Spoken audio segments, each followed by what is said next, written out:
Some vegetables are best direct seeded into the garden, while others are best transplanted as young plants. Today we're going to focus on direct seeding into the garden. Fast-growing cool season crops such as lettuce, radish, kale, and spinach are best suited to direct seeding into the garden rather than transplanting. Some crops have really fine seed or particularly long tap roots, such as carrots. These don't transition very well as transplants, and so should be seeded directly in place.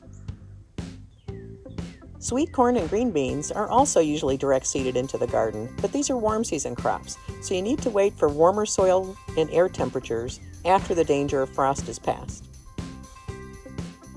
The depth that you plant the seed is really critical to the success of the garden.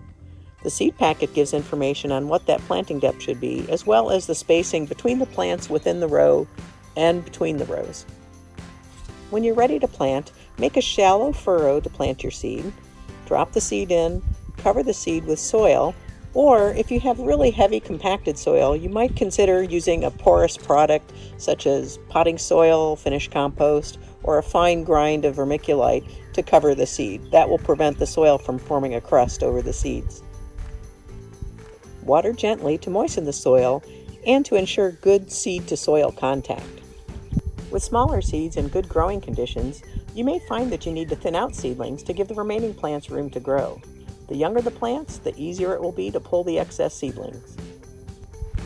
For more information on gardening, come visit Purdue Extension online.